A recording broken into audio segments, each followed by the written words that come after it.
Efesios capítulo 4, versículo 3 dice que nosotros debiéramos esforzarnos diligentemente para preservar la unidad en el espíritu, en el vínculo de la paz. Esta es la lección número 9 y el título de la lección, el Espíritu Santo y la Iglesia.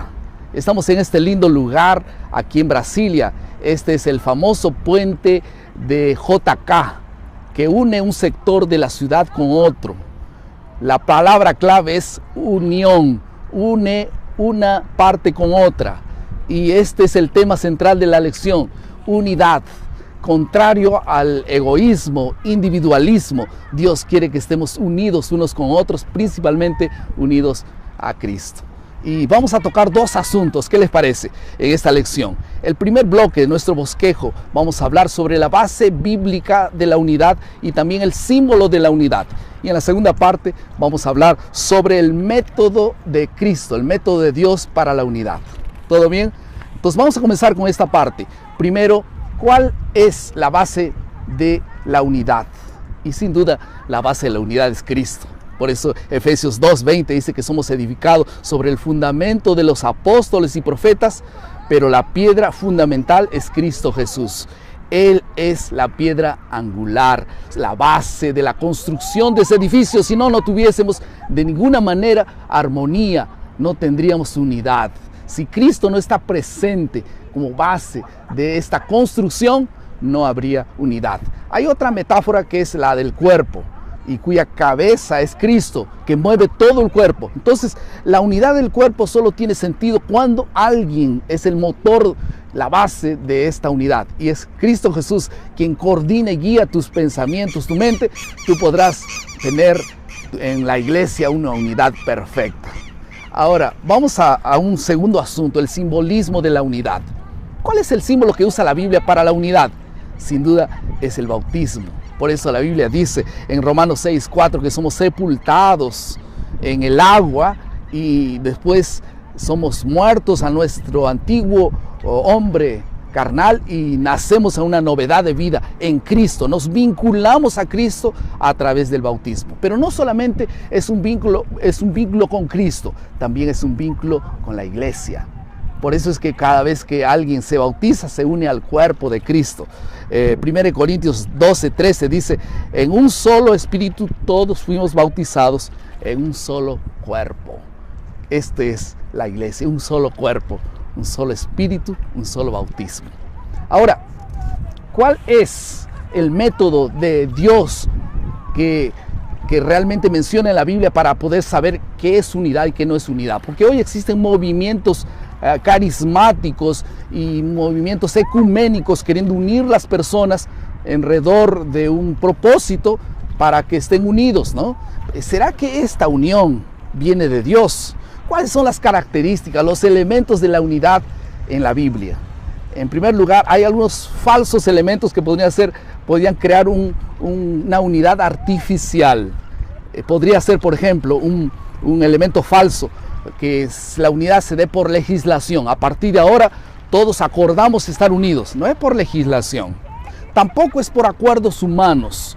Entre unos dicen, está bien, yo me uno, y el otro dice, también yo me uno. No importa lo que tú pienses, lo que tú crees, lo importante es estar unidos. Este asunto también no proviene de Dios porque en la Biblia no existe verdades relativas. Existen verdades absolutas y está en un marco de la palabra de Dios. Otro asunto es que las personas se unen con propósitos tal vez erróneos, con propósitos que no son los mejores, a pesar que pueden haber buenas intenciones. Por ejemplo, la construcción de la Torre de Babel, que fue construida, todos se unieron, tenían una sola lengua, un solo propósito, pero el propósito no era el correcto. Y entonces Dios confundió las lenguas, ¿no? Ahora, ¿cuál es el método divino de Dios para la unidad? El primer elemento, en la lección de esta semana y en la Biblia encontramos en Colosenses 3:14, que dice, encima de todo esté el amor, que es el vínculo de la perfección. Entonces, el amor une personas, no es el amor falso, el amor de Dios en el corazón hace que las personas se vinculen, hace que nosotros podamos amar a Dios. No es mi amor, el amor de Dios en mi corazón Ahora, no queda solo en aquel amor, te amo, nos unimos todos en amor. Hay un elemento fundamental y por eso Juan 14:15 dice que si me amáis, guardad mis mandamientos. El amor verdadero obedece reglas, no está desposeído de mandatos divinos para poder preservar la unidad dentro del vínculo del amor. Otro elemento fundamental que estudiamos esta semana es la unidad en la palabra de Dios, una sola fe, una sola doctrina. Esto crea unidad, la verdad nos une unos con los otros. ¿Qué te parece? Este texto de Juan 17 que dice, santifícalos en tu palabra es verdad, está en el marco de la unidad. Jesús orando por sus discípulos diciendo, yo quiero que ellos sean uno, así como nosotros somos uno.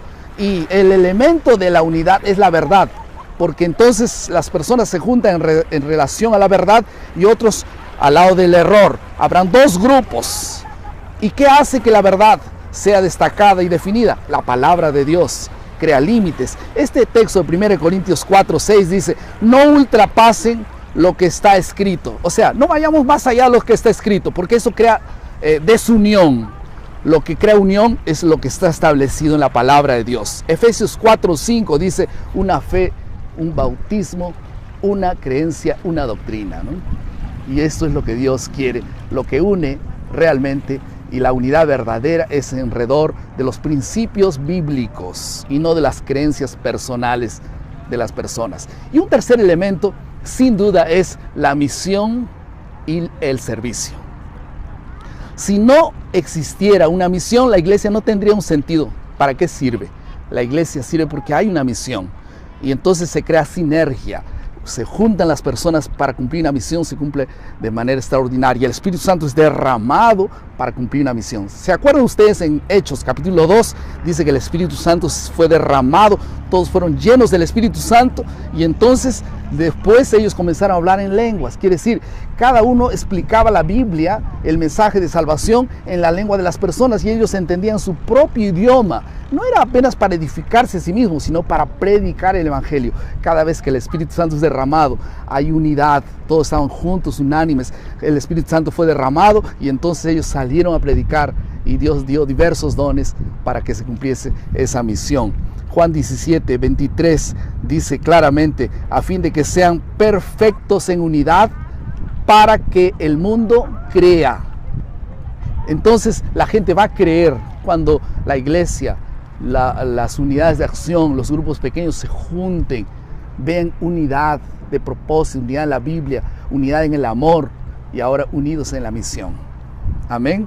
Creo que este es un asunto fundamental en la lección, esos tres asuntos, unidad en el amor, unidad en la misión y en la segunda parte, la unidad en las escrituras, en la palabra de Dios. Dos aplicaciones que yo encuentro, ustedes pueden encontrar muchas más. En primer lugar, toda reforma y reavivamiento verdadero proviene del Espíritu Santo.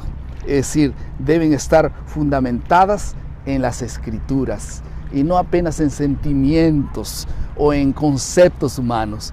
Cada vez que la iglesia se unió alrededor de las escrituras, la iglesia fue reavivada. Por eso es tan importante que la palabra de Dios, primero Dios, la Biblia, la lección de escuela sabática estén en la práctica diaria, primaria de cada persona. En segundo lugar, una de las características de Jesús fue el servicio. Él no vino para ser servido, Él vino para servir. Y los primeros apóstoles estaban unidos, repartían el pan juntos, pero ellos tenían servicios a la comunidad, eran relevantes para los demás.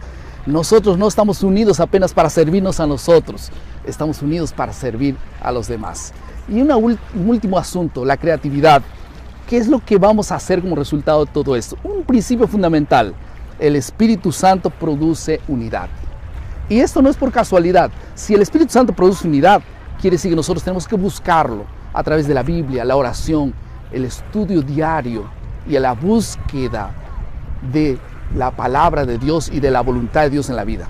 Por eso este movimiento Primero Dios es fundamental. Te invito a buscar a Dios en la primera hora, cada día, hacer de esto nuestro primer trabajo. La Biblia, la lección, la oración firme en tu corazón. ¿Qué te parece? Vamos a orar. Querido Padre, muchas gracias por tu palabra. Bendice, Señor, la unidad en tu iglesia y la unidad contigo en cada uno de nosotros. En el nombre de Jesús, amén. Muchas gracias por estar con nosotros. Recuerden siempre nuestro lema: maná, cada día, cada uno, cada mañana es alimento para la vida. Que Dios te bendiga.